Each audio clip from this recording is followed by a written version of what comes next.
واضرب لهم مثلا الرجلين جعلنا لأحدهما جنتين من أعناب وحففناهما بنخل وجعلنا بينهما زرعا كلتا الجنتين آتت أكلها ولم تظلم منه شيئا وفجرنا خلالهما نهرا وكان له ثمر فقال لصاحبه وهو يحاوره أنا أكثر منك مالا وأعز نفرا ودخل جنته وهو ظالم لنفسه قال ما أظن أن تبيد هذه أبدا وما أظن الساعة قائمة ولئن رددت إلى ربي لأجدن خيرا منها منقلبا. السلام علیکم ورحمۃ اللہ وبرکاتہ. اعوذ باللہ من الشیطان الرجیم. بسم اللہ الرحمن الرحیم. وَاضْرِبْ لَهُم مَّثَلَ الرَّجُلَيْنِ جَعَلْنَا لِأَحَدِهِمَا جَنَّتَيْنِ مِنْ أَعْنَابٍ وَحَفَفْنَاهُمَا بِنَخْلٍ وَجَعَلْنَا بَيْنَهُمَا زَرْعًا كلتا الجنتين آتت أكلها ولم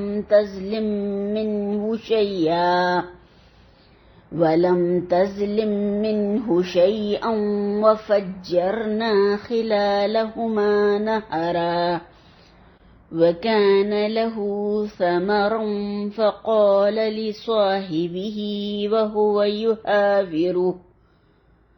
وهو يحاوره أنا أكثر منك مالا وأعز نفرا ودخل جنته وهو ظالم لنفسه قال ما أظن أن تبيد هذه أبدا وما أظن الساعة قائمة ولئن رددت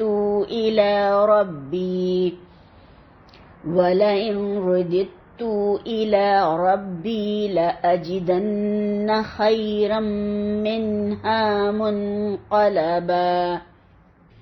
وَاضْرِبْ اور بیان کرو لہم ان کے لیے مثلاً مثال یا حال رجلینی دو شخصوں کا جعلنا بنائے ہم نے لأحدہما ان دونوں میں سے ایک کے لیے جنتینی دو باغ من اعناب انگوروں کے وحففناہما اور ہم نے گھیر لیا ان دونوں کو بنخل کھجوروں کے درختوں سے وجعلنا اور بنا دی ہم نے بینہما درمیان ان کے زرعا کھیتی کلتا دونوں جنتینی باغ آتت لاتے تھے اکلہا پھل اپنے ولم تظلم اور نہ کمی ہوتی منہ اس میں سے شیئا کچھ وفجرنا اور جاری کر دی ہم نے خلالہما درمیان دونوں کے نہرن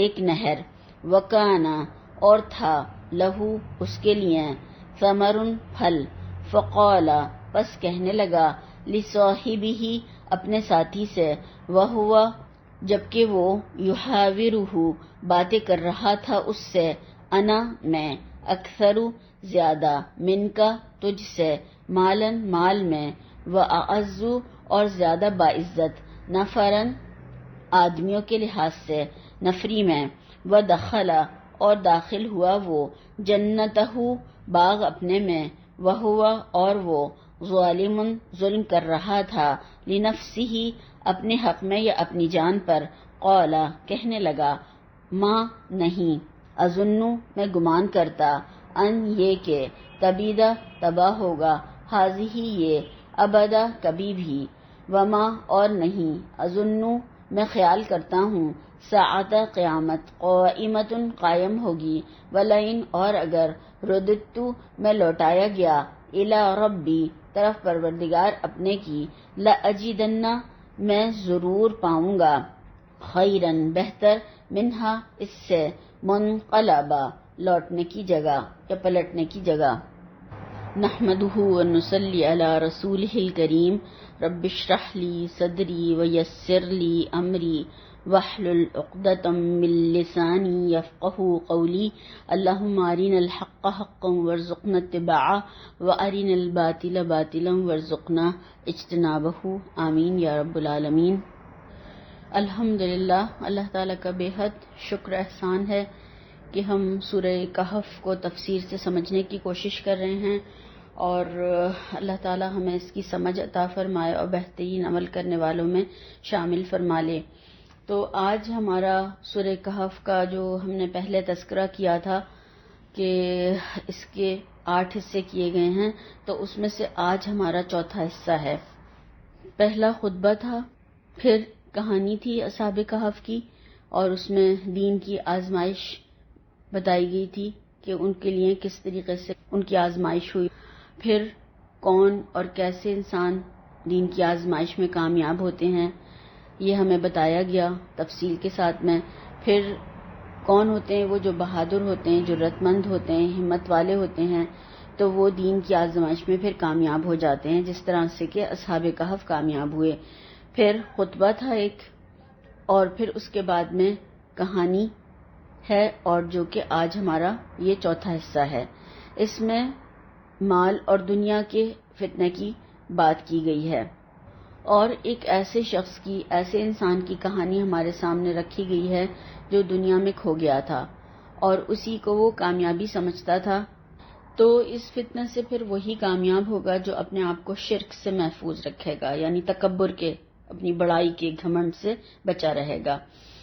قرآن کریم میں ہم دیکھتے ہیں کہ مختلف طریقے سے بات سمجھائی گئی ہے، اور ایک طریقے سے نہیں سمجھ رہا انسان تو دوسرے طریقے سے سمجھ لے، بات ایک ہی ہے مگر کئی طرح سے اللہ تعالیٰ نے سمجھائی ہے۔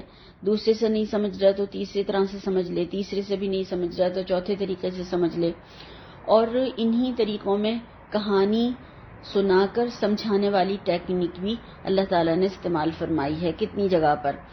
اور مفسرین کرام کہتے ہیں کہ یہ کہانی سنا کر سمجھانے والی ٹیکنیک جو ہے بہت ہی زیادہ، یعنی سب سے زیادہ اثر انگیز ہے۔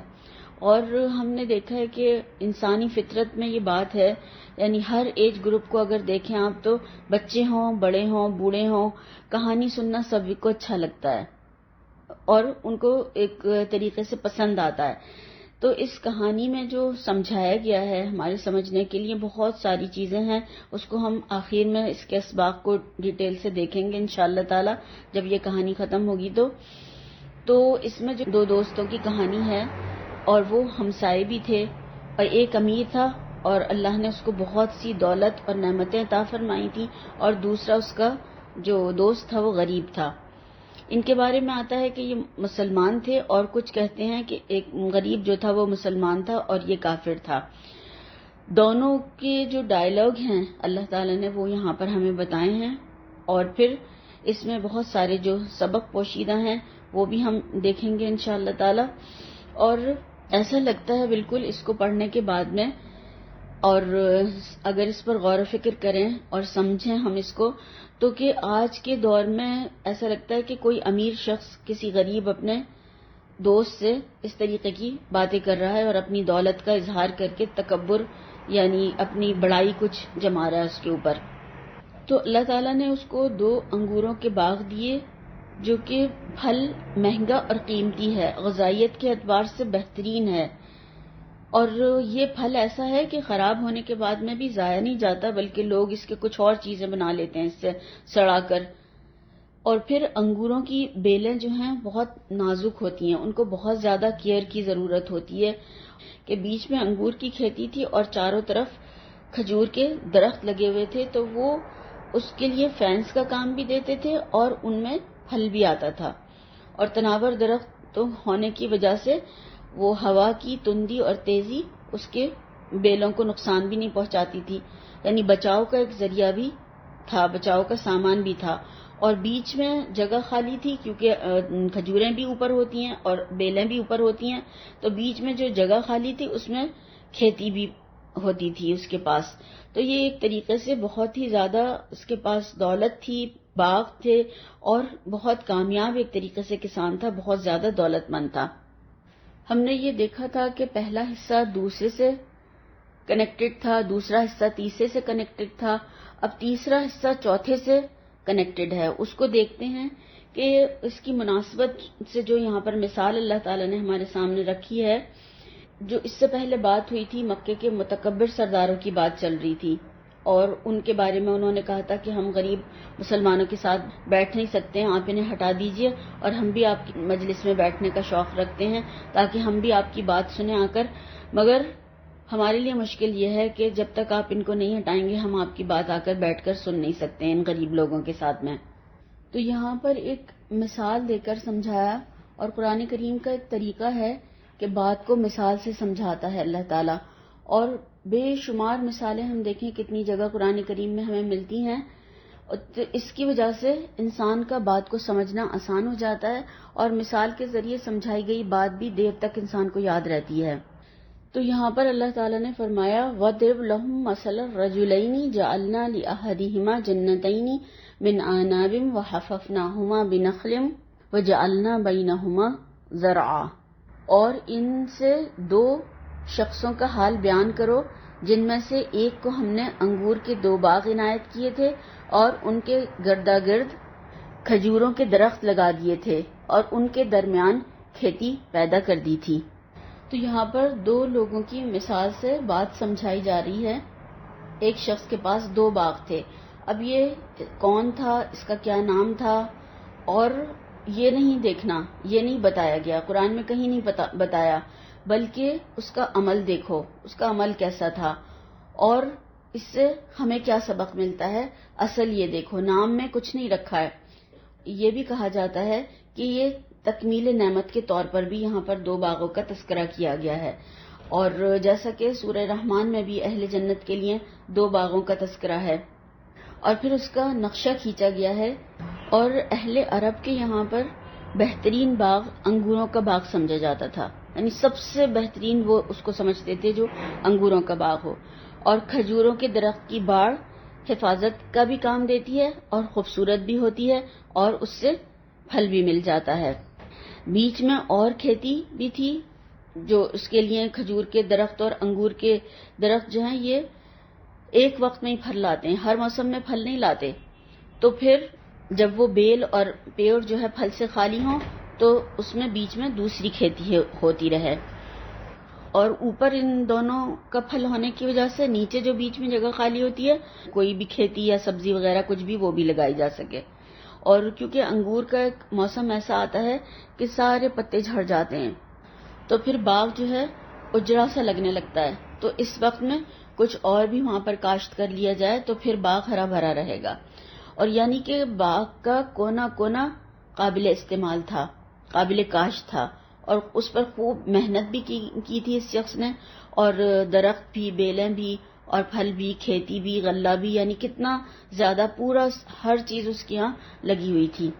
اس سے پچھلے والی آیات اللہ تعالیٰ نے جو جنت کا تذکرہ ہمیں بتایا تھا، جنت عدن کا، کہ وہاں پر کس طریقے سے ان محلات میں نہریں بہہ رہی ہوں گی، باغات میں ہوں گے وہ، اور چشمے ہوں گے، اور وہاں پر وہ سونے کے زیور پہنائے جائیں گے، باریک اور دیبا اور اطلس کے لباس ان کے ہوں گے، اور تکیہ لگائے بیٹھے ہوں گے آرام سے تختوں کے اوپر. اور کتنا خوبصورت بدلہ ہے جو کہ کسی کو دیا جائے، آرام گاہ بھی خوبصورت اور بدلہ بھی خوب جو کہ دیا جائے.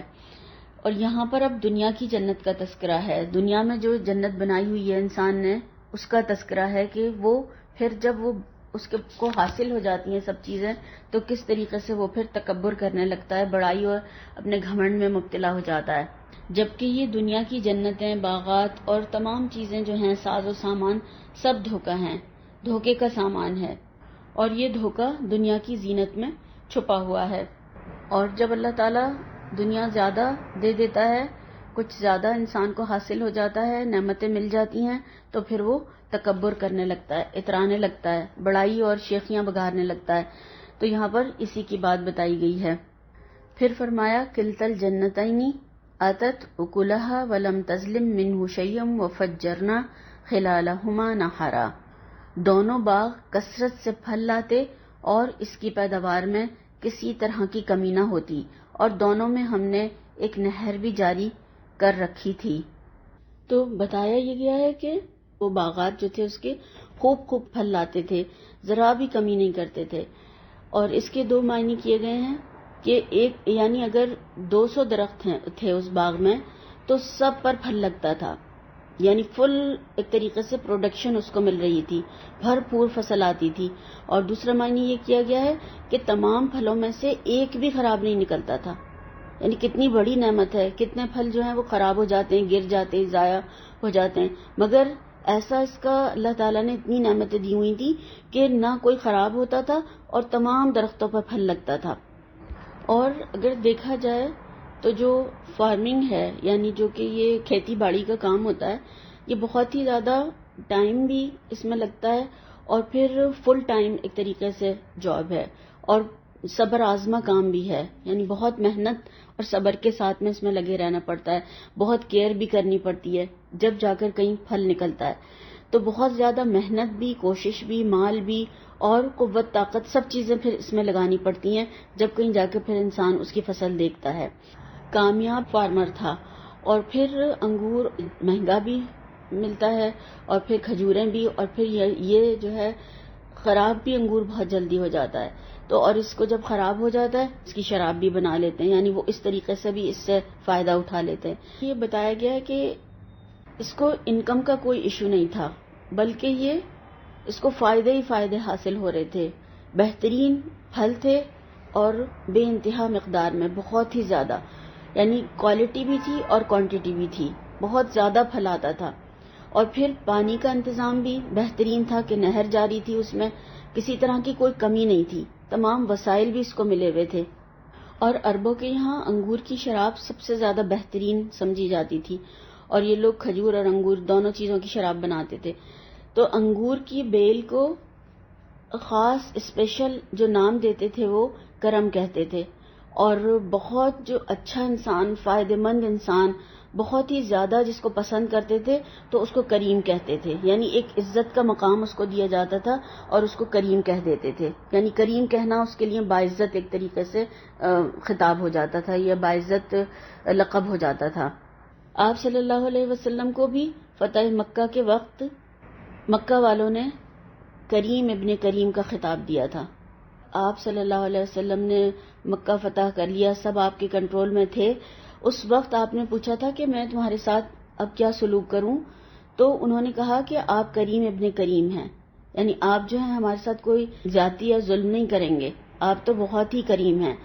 تو آپ صلی اللہ علیہ وسلم نے پھر اپنے کرم کا ایک طریقے سے جو مظاہرہ فرمایا کہ سب کو معاف کر دیا، تمام لوگوں کو، ان لوگوں کو معاف کر دیا جنہوں نے آپ کو کتنا ستایا، قتل کی سازشیں کی، مکہ میں جینا مشکل کر دیا. اور پھر جب مکہ سے ہجرت کر لی تو اس کے بعد میں بھی جنگیں مسلط کی اور مدینہ میں بھی چین نہیں لگنے دیا. حضرت یوسف علیہ السلام نے تو صرف اپنے بھائیوں کو ہی معاف کیا تھا، مگر اللہ کے نبی صلی اللہ علیہ وسلم نے تمام اہل مکہ کو معاف کیا اور پھر اس کے بعد میں جوق در جوق لوگ مسلمان ہوئے. یہ تھا انتہائی کریمانہ سلوک جو آپ صلی اللہ علیہ وسلم نے مکہ والوں کے ساتھ کیا. ان دونوں آیتوں میں اللہ تعالیٰ نے 4 جگہ فرمایا ہے کہ یہ ہم نے دیا تھا. پہلی آیت میں فرمایا جعلنا احداہما جنتین، کہ ہم نے ان 2 میں سے ایک کے لیے 2 باغ بنائے. پھر فرمایا وحففناہما بنخل، کہ ان انگوروں کی بیلوں کو کھجوروں کے درختوں سے باڑ لگا کر ہم نے کیا، یہ باڑ لگا دی.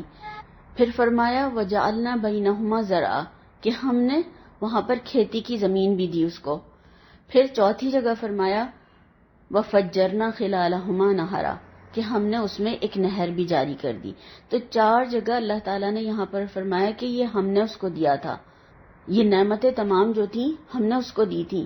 انسان اپنی عقل، سمجھ، صلاحیتوں سے کامیاب نہیں ہو سکتا ہے جب تک کہ اللہ تعالیٰ اس کو یہ سب چیزیں نہ عطا فرمائے. بہت سارے بہت قابل اور صلاحیتوں والے لوگ جو ہیں وہ ان کے پاس کچھ نہیں ہوتا ہے. تو یہ اللہ تعالیٰ کی رحمت ہے کہ اللہ تعالیٰ کسی کو یہ نعمتیں عطا فرما دے. تو ان جب نعمتوں کو پا کر انسان کا رویہ پھر کیسا ہونا چاہیے کہ وہ اللہ تعالیٰ کا شکر گزار ہو. اب یہاں پر جو آگے اس کا رویہ دیکھتے ہیں کہ اس نے اپنے دوست سے کیا کہا. وَكَانَ لَهُ ثَمَرٌ فَقَالَ لِصَاحِبِهِ وَهُوَ يُحَاوِرُهُ أَنَا أَكْثَرُ مِنْكَ مَالًا وَأَعَزُّ نَفَرًا. کہنے لگا کہ اسی طرح اس شخص کو ان کی پیداوار ملتی رہتی تھی. تو ایک دن جب کہ وہ اپنے دوست سے باتیں کر رہا تھا کہنے لگا کہ میں تم سے مال اور دولت میں بھی زیادہ ہوں اور جتھے اور جماعت کے لحاظ سے بھی زیادہ عزت والا ہوں. تو جب ہر طرح کی پیداوار اس کو خوب مل گئی اور باغوں کا خوب نفع اس کو ملا، باغوں کا مالک تھا، خوب نفع مل رہا تھا، تو جب پیسہ جب زیادہ آ گیا تو اپنا ایک جو اس کا غریب ساتھی تھا تو اس کو اپنے باغ میں لے گیا اور وہاں پر اس سے باتیں کرتے ہوئے اپنی دولت کا یعنی ایک طریقے سے اس کے اوپر شو آف کر رہا تھا یا اپنے ایک غرور اور تکبر سے باتیں بتا رہا تھا اس کو. تو یہ کون لوگ تھے ہمیں یہ نہیں بتایا گیا ہے اور یہ اس کے بارے میں مختلف آراء پائی جاتی ہیں کہ دو ہمسائے تھے یا پھر ایک مسلمان تھا ایک کافر تھا یا دونوں مسلمان تھے. کون تھے یہ اللہ تعالیٰ ہی بہتر جانتے ہیں. قرآن میں اس کے بارے میں کچھ بھی نہیں بتایا گیا، بس ان لوگوں کی بات چیت بتائی گئی ہے اور کچھ نہیں بتایا. تو ان کا عمل دیکھو کہ کیا عمل تھے ان کے. تو کہنے لگا کہ میرے پاس مال بھی زیادہ ہے اور نفری بھی زیادہ ہے تجھ سے، یعنی میں مال میں نفری میں تجھ سے زیادہ ہوں اور تو بیچارہ غریب فقیر آدمی تیرے پاس کچھ بھی نہیں ہے، یعنی ایک طریقے سے شو آف کر رہا ہے. تو اس نے اپنی دولت سے جو اپنے غریب دوست پر رعب جمانا چاہا. تو عملاً لوگ ہم دیکھیں کہ آج بھی انہی دو چیزوں کے اوپر تو تکبر کرتے ہیں. مال اگر مل جائے، کامیاب بزنس اس کا چلنے لگے یا پھر بہت زیادہ دولت آنے لگے تو پھر انسان اپنے قابو میں نہیں رہتا ہے، آپے میں نہیں رہتا ہے، پھر وہ ڈینگیں مارنے لگتا ہے، بڑائیاں شیخیاں بگھارنے لگتا ہے.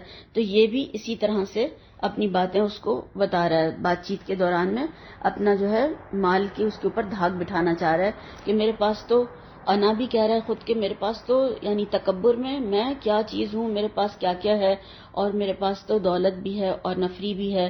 اور پھر نفری یہاں پر جو کہا گیا ہے تو وہ اس میں اولاد بھی آ جاتی ہے، نوکر چاکر بھی آ جاتے ہیں میل ملاپ والے. اور مقاتل رحم اللہ اس کے بارے میں کہتے ہیں کہ اس نے اپنی اولاد پر تکبر کیا کہ اس کی اولاد زیادہ تھی. تو محاورہ بولا جاتا ہے نا جیسے کہ اپنے ہی حسن کا دیوانہ بنا پھرتا ہوں. تو وہ اپنی ہی تعریفیں اور اپنی ہی بتا رہا ہے کہ میرے پاس یہ کچھ ہے. تو باتوں ہی باتوں میں گفتگو کے دوران اپنی نعمتوں کا ایک طریقے سے شو آف کر رہا تھا، اس کے اوپر دھاگ جما رہا تھا اور تکبر کر رہا تھا. تو آج بھی اگر ہم دیکھیں، جو پہلے بات میں نے آپ کے سامنے رکھی تھی کہ بالکل ایسا لگتا ہے جیسے کہ آج کے دور میں یہ گفتگو ہو رہی ہے. اگر ہم اس پر غور و فکر کریں تو ہم سمجھتے ہیں جب پڑھتے ہیں یوں ہی گزر جاتے ہیں سرسری طور پر کہ یہ ان کا قصہ تھا، ان کی کہانی تھی، بس ختم ہو گیا. نہیں، اگر اس کو دیکھیں تو یہ آج بھی لوگ اسی طرح سے کرتے ہیں. اپنی گفتگو اور بات چیت کو ہمیں چیک کرنے کی ضرورت ہے. یہ اس کہانی کے ذریعے سے خاص طور سے ہمیں جو اس میں موضوع ہے وہ ہمیں بتایا گیا ہے کہ ہم اپنی گفتگو کو، اپنی باتوں کو چیک کریں. کس طریقے سے لوگ اپنی چیزوں کے بارے میں، اپنے لباس کے بارے میں، گھر کے جو آرائش اور سامان اور ان سب چیزوں کے بارے میں، یا پھر کہیں جہاں پر گھومنے پھرنے کے لیے جاتے ہیں وہاں کی باتیں اور برانڈڈ جو چیزیں ہوتی ہیں ان کی چیزوں کی، ان کے بارے میں باتیں دیکھیں. کون سے اداروں میں، کون سے اسکولوں میں، کہاں کن یونیورسٹیز میں تعلیم حاصل کر رہے ہیں، اس پہ شو آف کرتے ہیں. ہمارے بچے فلاں جگہ پڑھ رہے ہیں، ہمارے بچے فلاں جگہ پڑھ رہے ہیں، بڑے بڑے یعنی اداروں کے نام لے کر یا یونیورسٹیز کے یا اسکول وغیرہ ہیں ان کے. اور پھر شوہروں کی اگر جاب کہیں اچھی ہو شو آف کر رہے ہوتے ہیں لوگ. تو اپنے باتوں کے درمیان کس طریقے سے انسان دوسرے کے اوپر جو ایک طریقے سے اپنی بڑائی جتانا چاہتا ہے تو وہ کس طریقے سے کرتا ہے. یہ بالکل، یہ اگر ہم ان ڈائلاگ کو دیکھیں تو بالکل ہمیں سمجھ میں آ جائے گا کہ آج کس طریقے سے آج بھی لوگ یہی کام کر رہے ہیں جیسے کہ یہ شخص کر رہا تھا. اور سب سے زیادہ سوچنے کا یا غور و فکر کا مقام تو یہ ہے کہ یہ شخص اپنے ایک دوست کو، صرف ایک شخص کو اپنی دولت کا رعب جو ہے وہ جھاڑا ہے یا جما رہا ہے اس کے اوپر، یا پھر وہ شو آف کر رہا ہے، ایک ہی شخص کے اوپر اظہار کر رہا تھا. اور آج ہم کیا کر رہے ہوتے ہیں؟ پوری دنیا کو دکھا رہے ہوتے ہیں. یہ کھایا، یہ پیا، یہ کپڑے پہنے، یہاں گئے، یہ لیا اور یہ کیا، یعنی پوری اپنی تفصیلات اپنے فوٹو سمیت، اپنی تمام جو تصویریں اور اپنے تمام موویز، وہ سب کچھ ڈال کے پورے دنیا کو دکھا رہے ہوتے ہیں. پورے دنیا کے اوپر ہم شو آف کر رہے ہوتے ہیں کہ ہمیں تو یہ بھی ملا ہوا ہے، ہمیں تو یہ بھی ملا ہوا ہے، اور ہمارے پاس تو یہ بھی ہے، تمہارے پاس، یعنی پھر جن کے پاس نہیں ہوتا وہ پھر حسرت میں مبتلا ہوتے رہتے ہیں. اللہ، اس کے پاس یہ ہے اور ان لوگوں کو تو یہ سب چیزیں ملی ہوئی ہیں، ہمارے پاس تو یہ بھی نہیں ہے. پھر وہ ایک لمبی لسٹ پکڑے ہوئے اپنے ہاتھ میں کہ یہ بھی نہیں ہے، یہ بھی نہیں ہے. پھر وہ ناشکری کی طرف چلے جاتے ہیں لوگ. اور پھر اس سے کیا ہو رہا ہے کہ لوگ ڈپریشن میں مبتلا ہو رہے ہیں اور لوگ پریشان ہو رہے ہیں کہ ان کو اتنا ملا ہوا ہے، ہمارے پاس تو کچھ بھی نہیں ہے. آگے اور دیکھیں گے انشاءاللہ تعالی. پھر آگے فرمایا وَدَخَلَ جَنَّتَهُ وَهُوَ ظَالِمٌ لِنَفْسِهِ قَالَ مَا أَظُنُّ أَن تَبِيدَ هَٰذِهِ أَبَدًا. اور ایسی شیخیوں سے اپنے حق میں ظلم کرتا ہوا اپنے باغ میں داخل ہوا، کہنے لگا کہ میں نہیں خیال کرتا کہ یہ باغ کبھی تباہ ہو. وَمَا أَظُنُّ السَّاعَةَ قَائِمَةً وَلَئِن رُدِدتُّ إِلَىٰ رَبِّي لَأَجِدَنَّ خَيْرًا مِنْهَا مُنْقَلَبًا. اور نہ خیال کرتا ہوں کہ قیامت برپا ہو، اور اگر میں اپنے پروردگار کی طرف لوٹایا بھی جاؤں تو وہاں ضرور اس سے اچھی جگہ پاؤں گا. اب آگے اس متکبر کی اور حالت بتائی جا رہی ہے کہ انہی خیالات اور انہی سوچوں میں اپنے دوست سے باتیں کرتا ہوا وہ اپنے باغ میں داخل ہوا اور اپنے نفس پر ظلم کر رہا تھا. وہ یعنی ایسی ہی غلط باتیں، تکبر والی باتیں کر کے، دعوے کر کے وہ خود اپنے اوپر اپنے آپ پر ظلم کر رہا تھا. اور کیا کہنے لگا کہ میرا نہیں خیال کہ میری یہ جنت کبھی برباد ہوگی، میرا نہیں خیال کہ یہ باغ کبھی تباہ ہوگا، کیونکہ میں نے اس پر بہت محنت کی ہے، درخت مضبوط ہیں اور خوب خوب نفع مجھے حاصل ہو رہا ہے. اور اگر قیامت آئی بھی تو پھر اس سے زیادہ مجھے اچھی وہاں پر جگہ لوٹایا جاؤں گا، مجھے وہاں پر اور اس سے زیادہ اچھا ضرور مل جائے گا. ہم نے پہلی والی آیات میں پڑھا تھا کہ 4 جگہ اللہ تعالیٰ نے فرمایا کہ یہ سب ہم نے دیا تھا. ہم نے نا جو آتا ہے نا، ہم نے اللہ تعالیٰ 4 جگہ فرما رہے ہیں. اور یہاں پر یہ انا کہہ کر اپنے آپ کو سارا کریڈٹ دے رہا ہے کہ یہ میری وجہ سے ہوا ہے، مجھے یعنی میری عقل مندی سے یہ سارا بزنس چل رہا ہے، اتنی محنت کی ہے، کوشش کی ہے، مال لگایا ہے، اور میرا یعنی اپنی کالر اونچی کر کے کہ میں نے سب کچھ کیا ہے، میری وجہ سے یہ سب کچھ ہوا ہے. یعنی انسان کو جب کامیابی ملنے لگتی ہے تو وہ اپنے آپ کو پھر بڑی چیز سمجھنے لگتا ہے، وہ سمجھتا ہے کہ سب کچھ میری وجہ سے ہو رہا ہے. تو یہی یہاں پر یہ کہہ رہا تھا. اور یہاں پر جو اس نے ابدا کا اس کا لفظ یہاں پر اللہ تعالیٰ نے بتایا ہے، یہ لفظ جو ہے ہمیشہ کے لیے بولا جاتا ہے، اور جنت یا جہنم کے لیے ہے، دنیا کے لیے نہیں بولا جاتا، کیونکہ ہمیشہ کی زندگی آخرت کی زندگی ہے، اور نہ وہاں پر موت ہے، نہ وہاں سے واپسی ہے، اور نہ وہاں کوئی ایسی چیز ہے کہ انسان ختم ہوگا، بلکہ موت کو بھی ایک مینڈے کی شکل میں ذبح کر دیا جائے گا.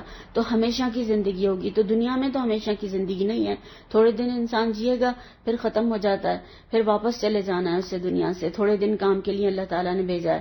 تو ابدا دنیا میں ہو ہی نہیں سکتا. تو یہ اس کا گمان اور گھمنڈ اور غرور اور تکبر کے جو الفاظ ہیں یہاں پر، تو وہ کہہ رہا تھا کہ یہ سب میرا باغ، میری چیز ہے، یہ سب تو ہمیشہ رہیں گے. تو یہ بہت تکبر والا اس کا لہجہ ہے جو اللہ تعالیٰ نے جو بات ہے یہاں پر ہمیں بتائی ہے. اور خالدین فیہا ابدا آیا ہے نا قرآن میں کہ وہ ہمیشہ وہاں پر رہیں گے. تو ابدا جنت اور جہنم کے لیے آتا ہے، دنیا کے لیے نہیں آتا. تو جیسے کہ انسان ختم ہو جائیں گے تو پھر دنیا کی تمام چیزیں، یہ باغات اور یہ سب کچھ جو لگایا بنایا جمع کیا تھا، یہ سب کچھ یہیں پر رہ جائے گا اور سب کچھ ختم ہو جائے گا. آخرت جو ہے وہ ہے ہمیشہ باقی رہنے والی اور نہ ختم ہونے والی. تو دنیا کی چیزیں، دنیا کے گھر، دنیا کے سامان، دنیا کے باغات، یہ سب جو ہیں انسان کے ختم ہونے کے بعد میں یہ سب دوسروں کو چلے جاتے ہیں. یہ ٹرانسفریبل ہیں، یہ ہمارے نہیں ہیں. جب تک ہم ہوتے ہیں ہم سمجھتے ہیں کہ ہم سے کون لے سکتا ہے، اور پھر ادھر آنکھیں بند ہوتی ہیں، ادھر وہ دوسروں کو تقسیم ہو جاتے ہیں. تو انسان جو ہے پھر یہ اس طریقے سے کام کرے کہ یہ سب چیزیں تھوڑی دیر کے لیے مجھے دی ہیں، میری ملکیت میں دی ہیں کہ اب میں ان سے کیا کرتا ہوں، اس کو دنیا سے دنیا بس کماتا رہتا ہوں یا پھر دنیا سے میں آخرت کماتا ہوں اور آخرت کے لیے جمع کرتا ہوں۔ تو ہر ایک کا یہ ٹیسٹ ہو رہا ہے کہ وہ پھر ان چیزوں سے جو اللہ نے اسے دی ہیں ان کے ساتھ میں کیا کرتا ہے۔ پھر دنیا کے مال و متاع اور سب چیزوں کے ساتھ میں ایک اور جو غلط فہمی پیدا ہو جاتی ہے، 36 آیت میں ہمیں بتایا گیا کہ پھر اس نے اور آگے بڑھ کے یہ خیال کرنا شروع کر دیا کہ قیامت اگر برپا ہوئی بھی تو اور میں اگر اپنے پروردگار کی طرف لوٹایا بھی جاؤں گا تو وہاں ضرور مجھے اس سے اچھی جگہ ملے گی، یعنی اس سے اچھی جگہ مجھے وہاں پر میں پاؤں گا۔ اور پھر دھوکہ کھا گیا، خوش فہمی ہو گئی اس کو کہ اگر میں پلٹا تو مجھے اللہ تعالیٰ اور اس سے زیادہ نوازے گا، کیونکہ عام طور پر یہی سوچتے ہیں کہ نا سب کچھ جب دنیا میں ملا ہوا ہے، اتنا وافر اور فراوانی کے ساتھ میں اللہ تعالیٰ نے سب کچھ دیا ہوا ہے، تو پھر وہاں پر بھی اس سے زیادہ مل جائے گا، جب یہاں دیا ہے تو وہاں بھی، جب اللہ تعالیٰ خوش ہے جبھی تو ہمیں دے رہا ہے۔ تو یہی آج مسلمانوں کی بھی سوچ ہو گئی ہے، کیونکہ یہ ہم دیکھیں تو اگر یہ اصل جو ہے وہ کرسچن کی سوچ ہے کہ ان کا جو جیسس یا ان کا خدا جو ہے وہ خوش ہے تو پھر وہ ان کو دنیا ملی ہوئی ہے۔ تو دنیا مل جانا کامیابی کی ضمانت نہیں ہے، کامیابی کی دلیل نہیں ہے، بلکہ یہ تو امتحان اور آزمائش کے لیے اللہ تعالیٰ نے سب کچھ دیا ہوا ہے کہ تم کیا کرتے ہو۔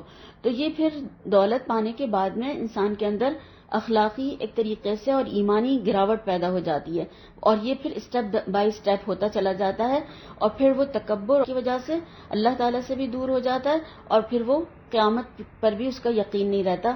ہم تو آج بھی مسلمان بھی اسی طرح سے کہہ رہے ہیں کہ کچھ لوگ یہ بھی کہتے ہیں کہ یہ جہنم اور جو سزا کا تذکرہ ہے یہ بس ایک ڈراوے کے طور پر ہے، کیونکہ اللہ تعالیٰ غفور الرحیم بھی ہے، اور جب اس نے کہا ہے کہ 99 حصے اس نے آخرت کے لیے رکھے ہیں اپنی رحمت کے، اور دنیا میں صرف ایک اتارا ہے، تو اتنے گناہوں کے باوجود جب اللہ تعالیٰ ہمیں نواز رہا ہے، کھلا رہا ہے، پلا رہا ہے نافرمانی کے بعد میں بھی، تو پھر جب 99 حصے وہاں پر ہیں وہ رحیم ہوگا تو وہ وہاں پر پھر سزائیں کیوں دے گا؟ یہ تو ممکن ہی نہیں ہے، یہ تو غلط بات ہے، تو وہاں پر سب کو معاف کر دے گا۔ تو ہمیں یہ ضرور سوچ لینا چاہیے اور سمجھ لینا چاہیے اس بات کو دنیا میں ہی کہ وہ 99 حصے جو ہیں صرف مومنین کے لیے ہیں، یہ بھی بتا دیا گیا ہے، جو ہر طرح کی قربانیاں دیتے ہیں، اللہ تعالیٰ کے احکامات کو مانتے ہیں اور اللہ کی فرما برداری میں دن رات دوڑتے رہتے ہیں، تو وہ ان کو معاف کرے گا۔ وہاں رحمت صرف ایمان والوں کے لیے ہوگی۔ تو پھر کسی دھوکے میں انسان نہ پڑے اور یہیں پر اس بات کو سمجھ لے تو یہ اس کے لیے زیادہ بہتر ہوگا۔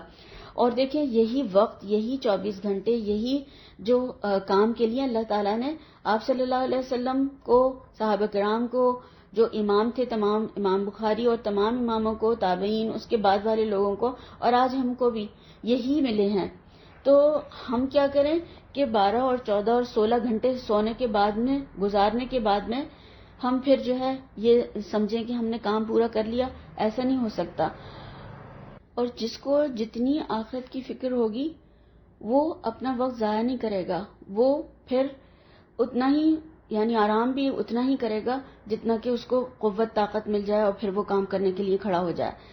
تو وہ ایک لمحہ بھی اپنا ضائع نہیں کرتا، بلکہ اس کو صحیح استعمال کرتا ہے تاکہ کل کا نفع اسے حاصل ہو جائے۔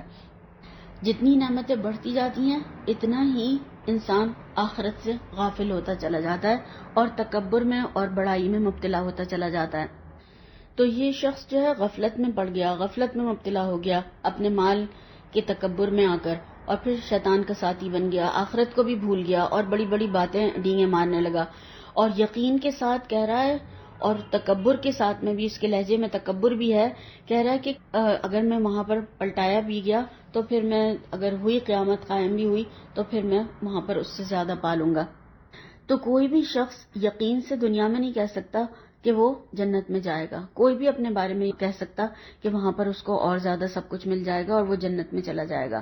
یہ تو اللہ تعالیٰ کی رحمت ہوگی کہ انسان کو بخش دے اور اس کو جنت میں داخل فرما دے، یہ سب سے بڑی کامیابی ہوگی انسان کے لیے۔ اللہ تعالیٰ سے دعا کرتے ہیں کہ اللہ تعالیٰ ہم نے جو اس میں سے ان آیات سے پڑھا اور سمجھا، اللہ تعالیٰ ہمیں اس پر بہترین عمل کی توفیق عطا فرمائے۔ پھر انشاءاللہ تعالیٰ اگلی دفعہ اس واقعے کو کمپلیٹ کریں گے۔ سبحانک اللہم و بحمدک، اشہد ان لا الہ الا انت، استغفرک و اتوب الیک۔ السلام علیکم ورحمۃ اللہ وبرکاتہ۔